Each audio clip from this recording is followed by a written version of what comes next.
enfermo, estava doente, e agora ouve falar que a víbora picou Paulo e Paulo não morreu. Você está entendendo que o teu mistério, a tua chamada é diferente daquele que, aleluia, ora, aquele que louva, aquele que prega. Cada um tem um propósito, cada um tem um chamado. Mas você já entendeu que o chamado de Paulo, a presença de Deus, e quando Deus começa na ilha mesmo de Malta, dizer: ei, se ninguém te conhece, eu vou fazer te conhecer. Se ninguém sabe quem é você, eu vou te apresentar. Porque agora existe um Paulo que está na ilha. Este cara, ele não morreu. Foi picado por uma víbora e não se consumiu. Foi picado por uma víbora e não se acabou. Sabe o que aconteceu com ele? Chacoalhou a víbora e lançou para o fogo. Lança a serpente para o fogo. Lança a contenda, lança a mentira, lança a divisão para o fogo. Lança a querida calúnia para o fogo. Chacoalha a tua mão e fala assim: ei, você não vai me matar. Você não vai acabar comigo. Disse-me, contenda, divisão não vai acabar com a minha fé.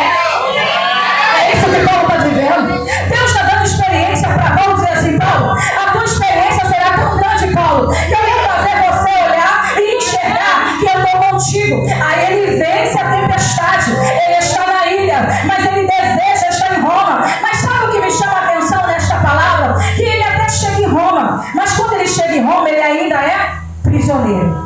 Ele ainda é alguém guardado pelo soldado. Ele é alguém conduzido pelo soldado. E agora, no capítulo 1, a gente vai ver de Romanos que Paulo tem o desejo de chegar até essa igreja. Romanos capítulo 1. Se a igreja puder acompanhar, capítulo 1, versículo 10. Ó. Romanos capítulo 1, versículo 10. E pedindo sempre em minhas orações que algum tempo, pela vontade de Deus, e se me oferece boa ocasião de ter ir convosco, porque desejo ver-vos para vos comunicar algum dom espiritual, a fim de que sejais combinados. Paulo está dizendo assim: o meu desejo é conhecer vocês. O meu desejo é conhecer o crente de Roma. Então o meu desejo é estar perto de vocês. Mas quando Paulo dá esta carta, quando Paulo começa a dizer para esta igreja, aonde nós lemos o capítulo 1, agora vamos para Romanos capítulo 12, quando nós lemos do 1 ao 2, nós vamos entender que Paulo está dizendo assim: ei, o meu desejo é conhecer essa igreja.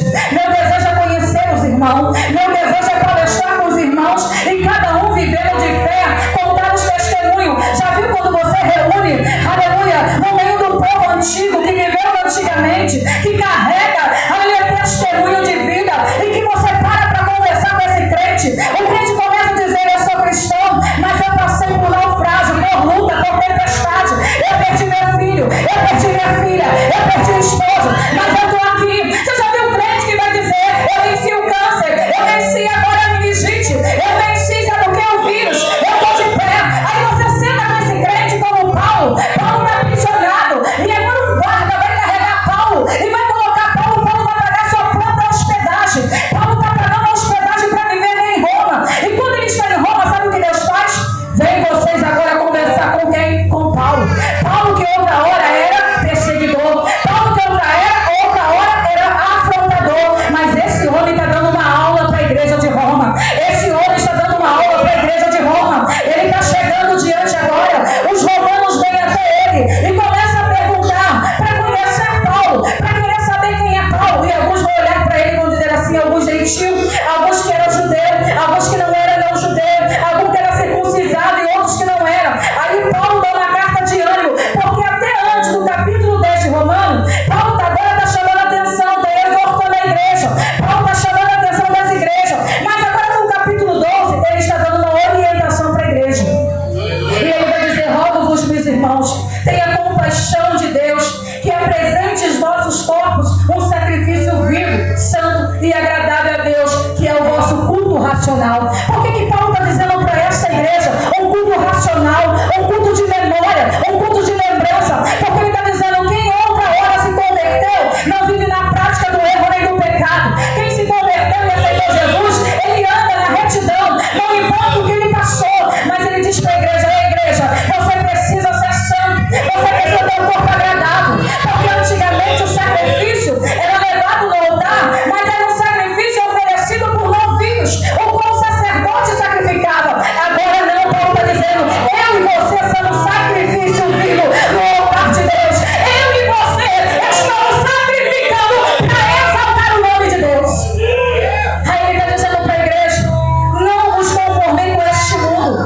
mas transformei pela renovação do vosso entendimento, para que experimente qual bom e agradável a perfeita vontade de Deus. Ele vai dizer assim: ei, não vos conformei com este mundo, não conformei com o que está acontecendo, não se conformei com o mundo que está virando, aonde você olha, é tragédia de um lado, está acontecendo do outro, mas você não pode ficar se conformando, dizendo: é notório que isso tem que acontecer, isso tem que passar. Sabe o que Paulo está dizendo para essa igreja? Não se conformei, porque antigamente Paulo, ele vai escrever essa carta para um povo que andava em desordem, um povo que andava fazendo o que era errado, era homem com homem, mulher com mulher, era totalmente aonde ele disse: o Senhor agora colocou no coração paixões de quê?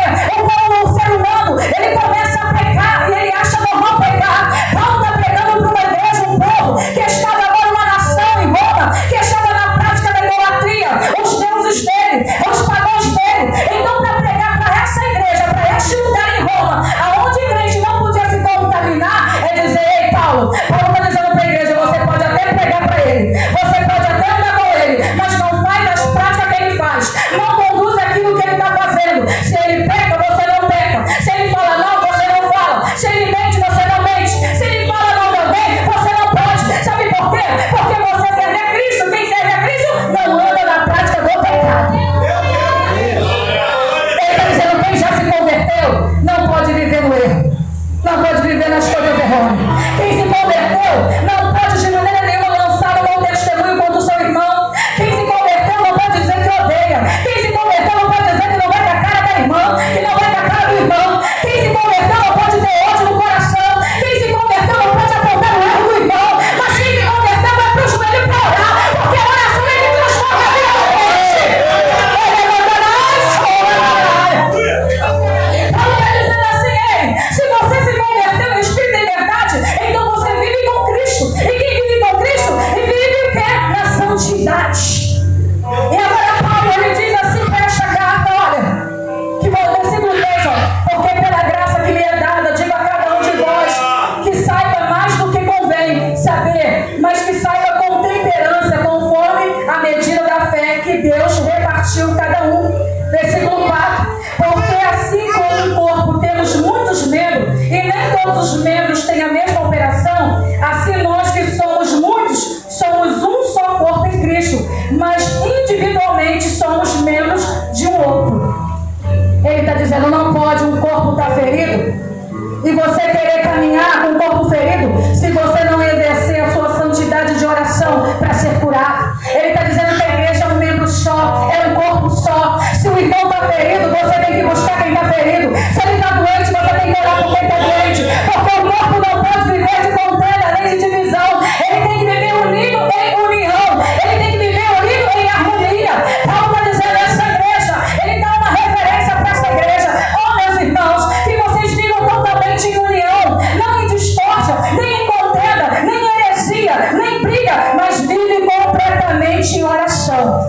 E na minha agenda aqui, eu separei algumas coisas que Paulo está dizendo. Capítulo 12, quando nós lemos, ele vai dizer que entregar a vida como sacrifício vivo é viver todos os dias para Deus, é viver toda hora para o Senhor Jesus, no trabalho, na faculdade, na sua casa, na sua função, andando a pé, tomando banho. Quem vive na prática com Deus, ele não tem tempo de errar, ele só tem tempo para acertar, porque quem está com Deus não tem tempo de falar de ninguém, porque o tempo dele é exercido para o trabalho da obra do Senhor. E ele diz assim: não se conformei, versículo 2, com este mundo, mas transformei. E ele vai dizer assim: servir aos outros com dons que Deus lhe deu, é viver em amor, humildade, amar até mesmo os seus inimigos. Aí a gente olha assim: amar os meus inimigos? Sim, porque quando você ama quem te persegue, você fala com ele: ei, você pode até me odiar, você pode até me perseguir, mas eu estou orando pela tua vida, eu estou clamando pela tua vida, eu estou jejuando por você. Mas pastor, é difícil para a senhora que está falando, quem é meu inimigo, me persegue, fala mal de mim, me calunia, me apedreja, e eu amar e abraçar essa pessoa. Deus está dizendo assim: ei, eu ensinei a vós que quando eu fui traído, Judas me traiu, mesmo ele saindo, mas ainda ficou 11 comigo, e eu continuei ensinando com os 11, mas eu disse para ele, para antes dele ir, eu falei para ele trazer um arrependimento, ele não quis, então ele se entregou, ele se matou, mas a palavra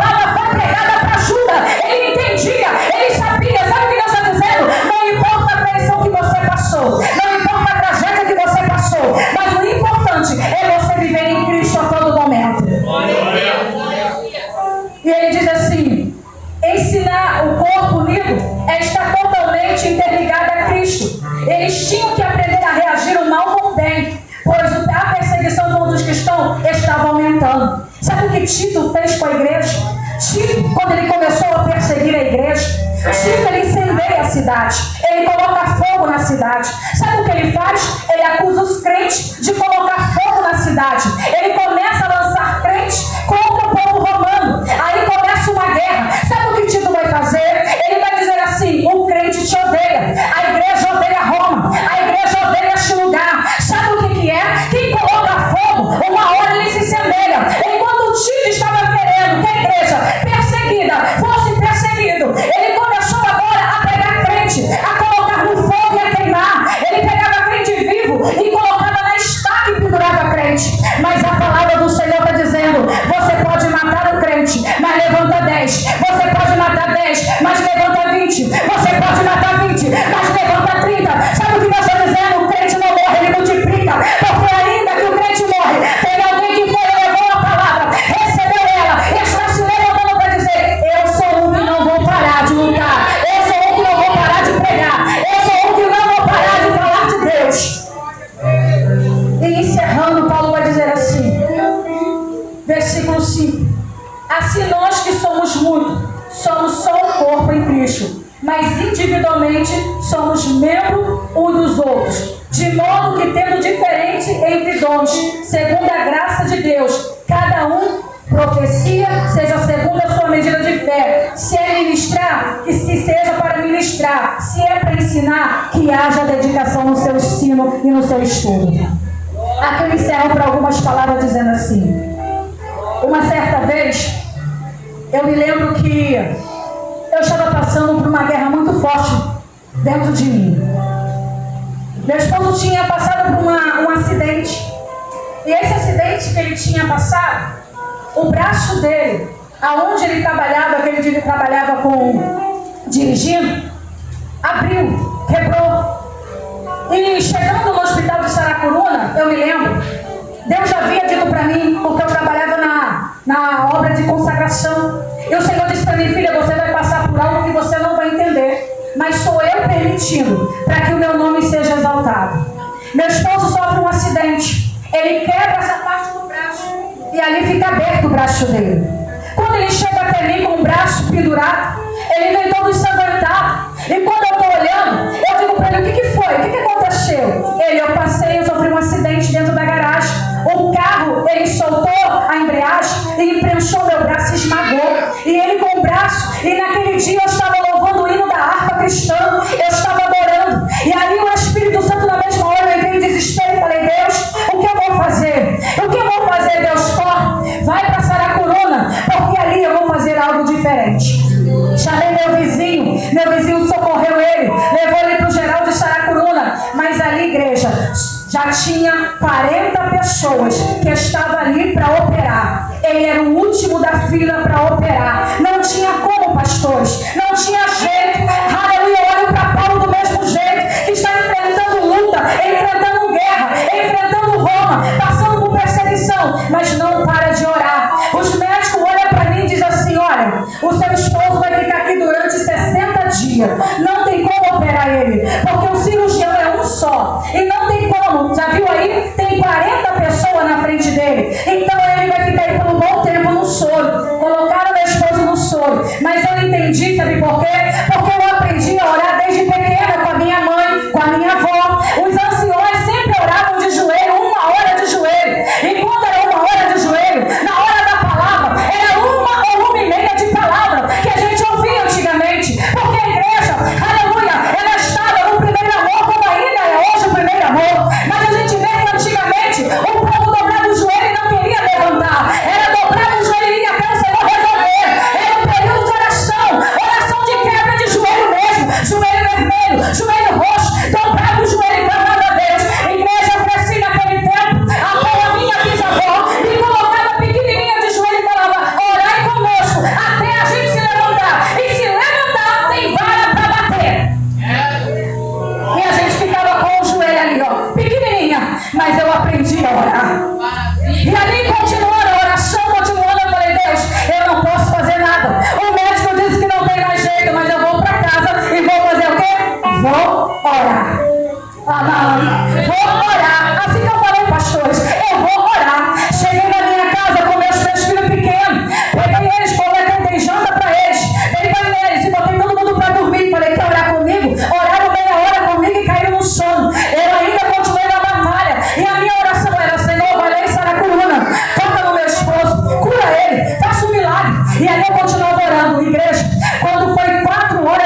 já saiu e eu não quero que ele perca o emprego. A mulher pegava a caneta e começava a anotar o emprego e que ele seja operado. Igreja, acredite se você quiser.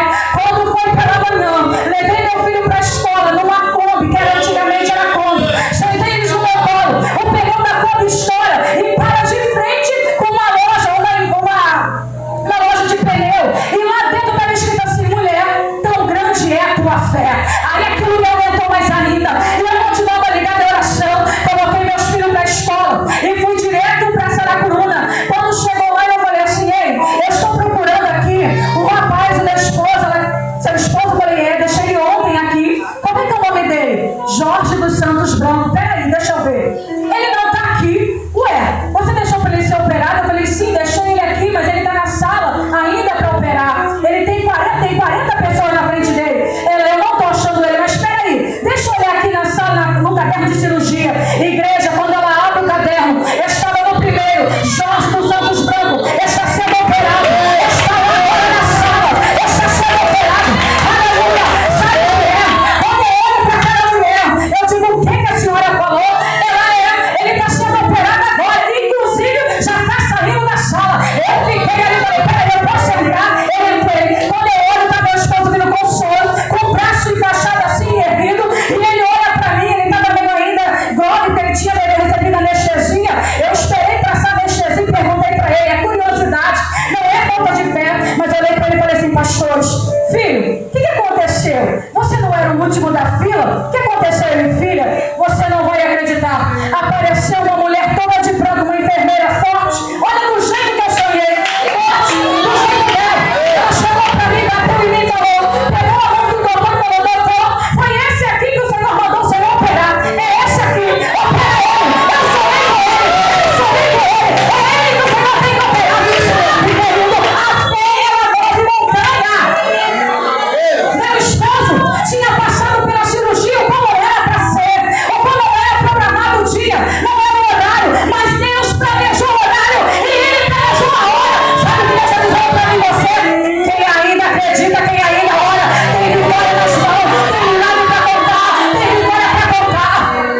Aí meu esposo, graças a Deus, foi operado. E a segunda, para encerrar, sabe o que Deus fez? Eu pedi o quê? O emprego. Depois da recuperação dele, com uma semana, o telefone toca da empresa e fala assim: gostaria de falar com o Jorge Branco, dos Santos Branco. Eu falei assim: ele ainda não pode atender, mas quem é? Ela é da empresa. Nós queremos falar com ele, que semana que vem ele venha para cá, que o uniforme dele já está aqui.